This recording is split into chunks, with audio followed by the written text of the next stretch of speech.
This is Rob Tebbutt for Boxing Social in association with Betfred. Delighted to be joined by Kalle Sauerland. We're Friday night. I'm in the bubble and I'm doing interviews out of the bubble. How are you, Kalle?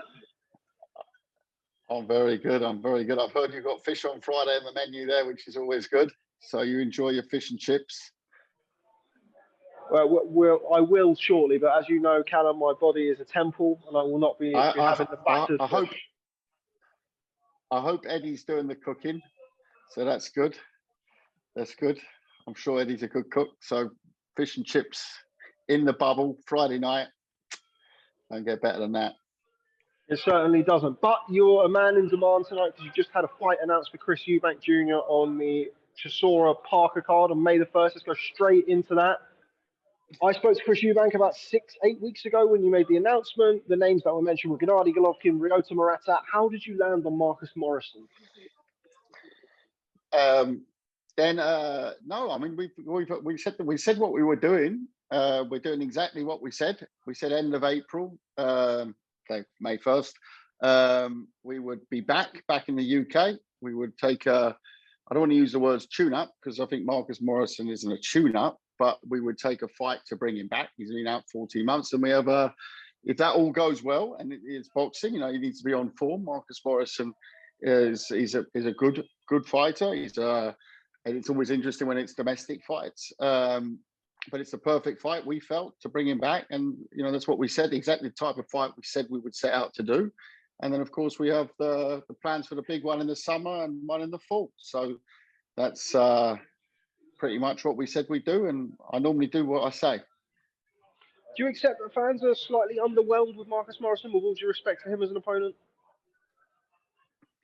No, I mean, you've got to listen to what the plan was. If we were fighting someone proper, we wouldn't be on the, let's say, as the co-feature. We'd be the headliner, wouldn't we? So this is the plan. It was the plan. It was, go back, look at what we said in January, and it's exactly the plan. So I don't know if you look at it normally, we said we'd bring him out for a tune-up. I think it's a bit more than a tune-up. He's been out of the ring a long time.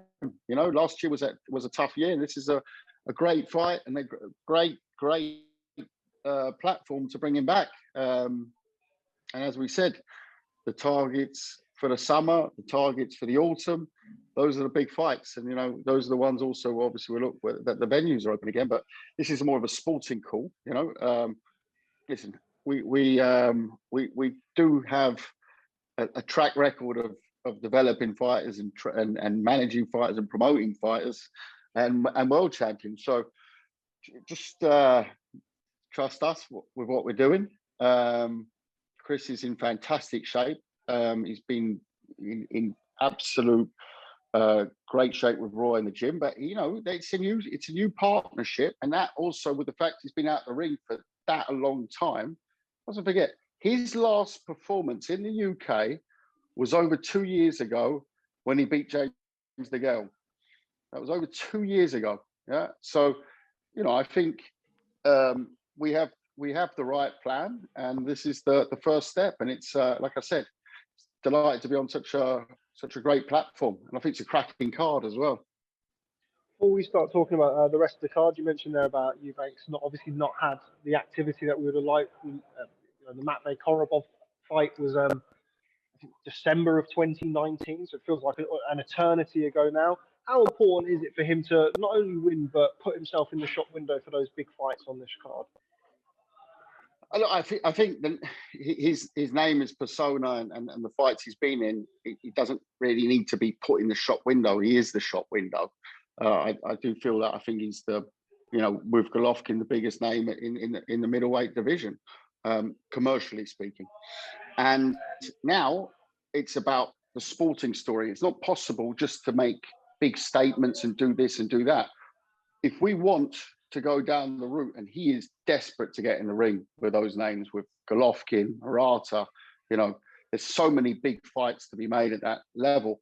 But we as the promoter also have to take the realistic step and let him have some rounds, and I think Morrison's going to give him some good rounds. I think it's going to be entertaining while it lasts. I expect Eubank to win in style.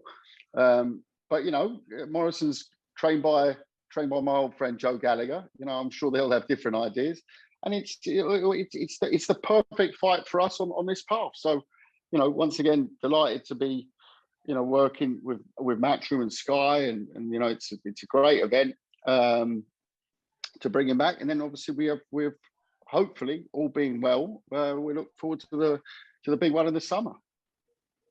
Just talk about the top.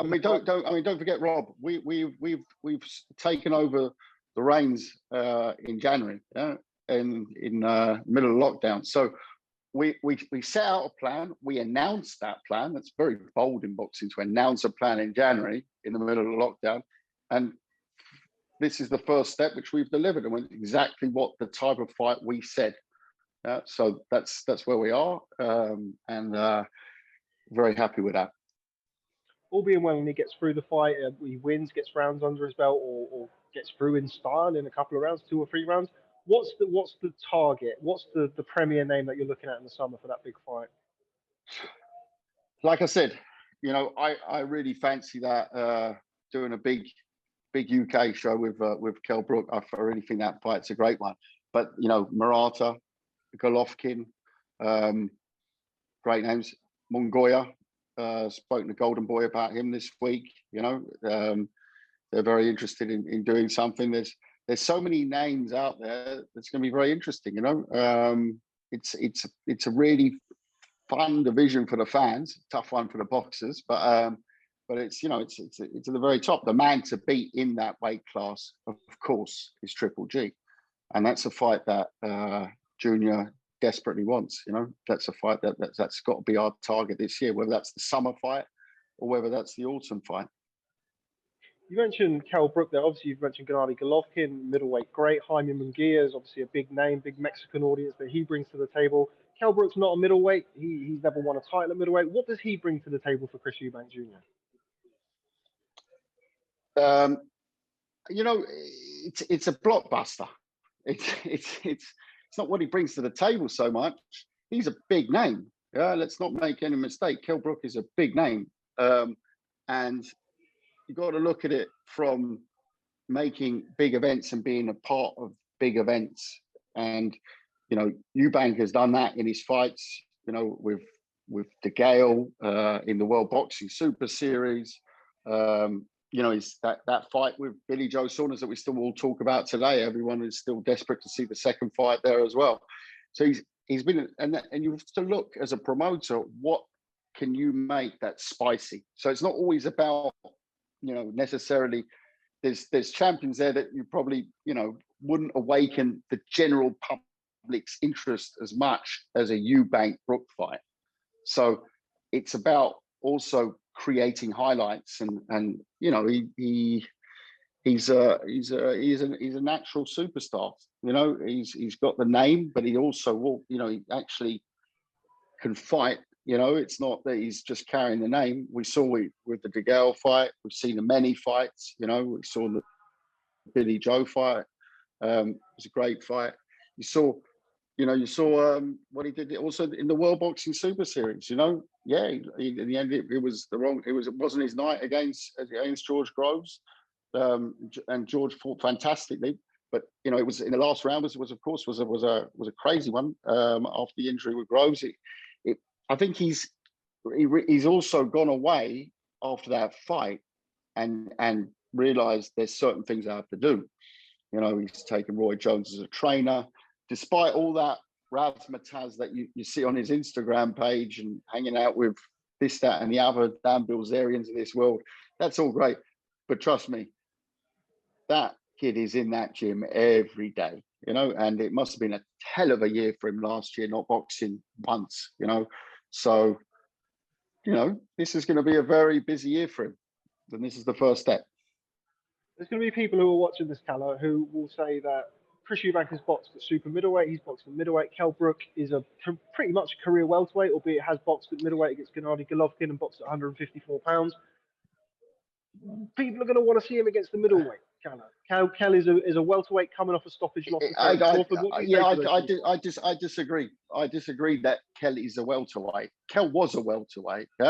I've seen firsthand backstage in Sheffield when he fought Spence. Yeah, I'm telling you, I thought they'd have to prop him up on the scales and reanimate him afterwards. He's not. He hasn't been a welterweight in years. Yeah, he cuts down unbelievably. Yeah, same as Eubank is not a super middleweight. You know, I think if you look at the fights, it was with George. It was a big physical advantage when you saw them in the ring together. George there was a big difference. Yeah, and you know, I think his weight is middleweight. I think if you look at Eubank Jr., he could even make a light middle. You know, so it's not that they're a million miles off. I'd say that the fight at the time against Golovkin for Brook, everyone said there was a big, and I was one of them. I was like, whoa, that's a big catch weight. Yeah, but I mean, look at what he did in the first round. Yeah, I mean, that was probably the first time that I've seen Golovkin shake in his career. Yeah? So it's not that Kell is so far off. Kell, I'm not sure what he walks around with normally, but it's not that he's a million miles off. And once again, Junior is not a big middleweight. They're far off being a big middleweight. You know, so I don't buy that. I don't buy that he's a welterweight. You know, he hasn't been a welterweight for years. You know, and unfortunately, you know, we all know that age doesn't do favors to our weight, yeah? And making weight for even us normal human beings is every year more difficult. So no, I'm not buying that. Last fight was at welterweight. Calorie box for the WBO welterweight title. Yeah, and we saw what happened. You know, we saw what happened. You know, we saw what happened. You know, arguably one of his best performances was against Golovkin. It was a terrific few rounds he had there. You know, in the end he got found out. But you mustn't forget that was also a very prime Golovkin at the time. Yeah, you know that Golovkin was much better than the Golovkin is today. So, you know, you got to give that to Kell. You know, that was an incredible performance against an absolute going to be one of the legends of the game. You know, so. You know, I think there's a lot of angles on that fight. Like we're discussing it now, you know. So we'll see. But listen, there's lots of different fights. I've thrown that one out there. It's not that this is locked on for the summer. We haven't even spoken to the other side yet. You know, I've said last week. I said we will be making them an offer, and it's, you know, at the end they might say no, that's not for us, and that's fair enough. You know, they're not bad people. You know, I'm sure they'll analyse it. They've been around so long. But I think they would also be the first to admit that probably welterweight isn't their weight anymore. You know, it's far off it in my humble opinion. You don't know what always happens in camps and the inside. I can just say, you know, as a promoter, I think it's a fight that would interest a lot of people. And there's a lot of people out there, whether they hate the fight or like the fight, they'll watch the fight. You know, so. You know, bring on the hate, bring on the love. No problem with that. Right, Kalle, we always get into the stage. We'll talk too much. You don't have enough time. So final word on the headline event, Chisora versus Parker. Chisora is somebody that you know very, very well. You promoted him. What did you make of that fight? Cracking fight. If I saw Parker recently against Farr, I thought he got a bit lucky, to be honest. I thought he got lucky. I think Parker... For me, Chisora. For me, it's Del Boy, not just because he's an old friend, but I just think Del's, you know, gone against the clock, hasn't he? You know, I think his relationship with David Hay, has brought out the best in him. It's brought out something that I couldn't bring out in him at the time. You know, he's worked, you know, with him very well together, and I think he had these moments in that Usyk fight. It was a tough fight. Yeah, it was a tough fight, and I think it's a very competitive fight. Not a betting man, but if you put a gun to my head, then I would say Chisora, Del Boy, bring it on. Okay, Kalle, before I let you go, it wouldn't be right not to ask you. You're the most knowledgeable man when it comes to cruiserweights, who I certainly speak to. Tomorrow night, Lawrence Okolie versus Krzysztof Glowacki. How does that fight go? Great fight. I think Lawrence will do it. I think Lawrence will do it. I think Blavatsky, great fighter. I think Breedis took it really out of him that night. It was a heavy knock, and I think that Okolie has come on. I think he's come on, and I think he'll win. I think he'll win. I think he stops it. Okay, Kalle, always a pleasure. Thanks very much for speaking to Boxing Social. I know you're a busy man this evening following the announcement. Look forward to catching up with you sometime soon.